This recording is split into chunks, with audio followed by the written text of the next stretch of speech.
அதிமுக விருப்ப மனு நேர்காணல் 4வது நாளாக இன்றும் நடைபெற்று வருகிறது. இது குறித்த கூடுதல் தகவல்களை நமது செய்தியாளர் சஞ்சீவிடம் கேட்கலாம்.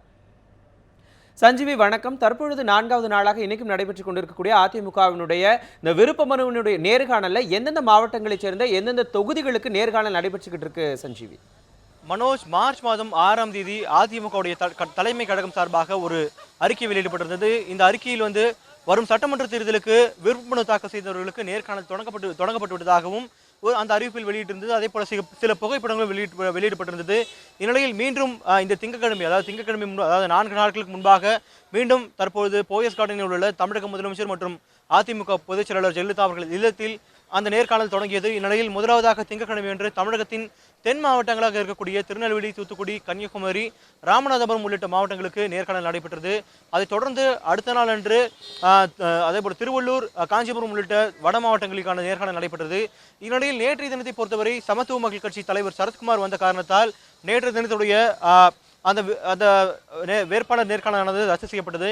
இந்நிலையில் இன்று மீண்டும் மதுரை அதே போல வேலூர், விருதுநகர், சிவகங்கை உள்ளிட்ட மாவட்டங்களுக்கு சற்று நேரத்திற்கு முன்பாக தான் நடைபெற்று முடிந்துவிட்டது. தற்போது அனைவரும் வெளியே வந்துவிட்டனர்.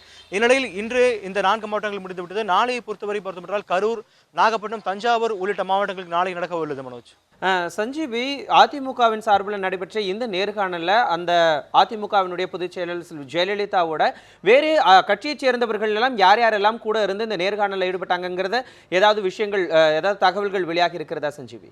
இல்லை மனோஜ், அதாவது உள்ளே இருக்கக்கூடியவர்கள் வெளியே கூறும் பட்சத்தில் அது போல யாரும் இல்லை. தமிழக முதலமைச்சர் மற்றும் அதிமுக பொதுச் செயலாளர் ஜெயலலிதா அவர்கள் மட்டும்தான் அந்த நேர்காணலில் இருந்தார் என்று வெளியவர்கள் திங்கட்கிழமை முதல் சொல்லிக் கொண்டிருக்கிறார்கள். குறிப்பாக இந்த நேர்காணலை பொறுத்தவரை கேட்கப்படும் கேள்விகள், அதாவது ஒவ்வொரு தொகுதியிலிருந்தும் கிட்டத்தட்ட 2 3 நபர்கள் அந்த நேர்காணலுக்கு அழைக்கப்பட்டிருக்கிறார்கள். இந்நிலையில் அவர்களும் கேட்கப்படும் கேள்வி பொறுத்தவரை பார்த்தோம் என்றால் அந்த தொகுதியில் அதிமுக எந்த அளவிற்கு பலமிக்க கட்சியாக உள்ளது, வெற்றி வாய்ப்புகள் எப்படி உள்ளது, அதே போல எதிர்க்கட்சி குறிப்பாக திமுக உள்ளிட்ட கட்சிகள் சார்பாக யார் போட்டியிட வாய்ப்புள்ளது என்ற பலதரப்பட்ட கேள்விகளை அதிமுக பொதுச் செயலாளர் ஜெயலலிதா அவர்கள் இந்த நபர்களிடம் கேட்கிறார் என்று அவர்கள் சார்பாக கூறப்படுகிறது. அதே போல சில நபர்கள் கூறுவதை பொறுத்தவரை இந்த தேர்தலில் சீட்டு கிடைக்கிறதோ இல்லையே, இவர்களை பார்த்ததே போதும் என்ற சில விஷயங்களை கூட கூறுகின்றனர். அதே போல இந்த இடத்தில் பல நபர்களை பார்க்க முடியுது. அதாவது இந்த மாவட்டங்கள், குறிப்பாக அழைக்கப்பட்ட மாவட்டங்கள் மட்டுமல்லாமல் அழைக்கப்படாத மாவட்டங்கள், அதாவது பணம் கட்டினேன் ஆனால் அழைப்பு வரவில்லை என்று கூறும் பல நபர்கள் கூட இந்த இடத்தில் நாம் பார்க்க முடிகிறது. அதே வேளையில் இன்னும் இந்த மாத இறுதிக்குள் இந்த வேட்பாளர் நேர்காணல் அனைத்து முடிந்துவிட்டு இந்த மாத இறுதிக்குள் வேட்பாளர் பட்டியல் வெளியிடப்படும் என்று அதிமுக வட்டாரங்கள் தெரிவிக்கிறது. மனோஜ், நிச்சயமாக சஞ்சீவி, தற்போது அதிமுக சார்பில் விருப்பமனு அளித்தவர்களிடம் நடந்து கொண்டிருக்கக்கூடிய இந்த நேர்காணல் குறித்து களத்திலிருந்து விரிவான தகவல்கள் கொடுத்தீங்க. உங்களுடைய தகவல்களுக்கு நன்றி சஞ்சீவி.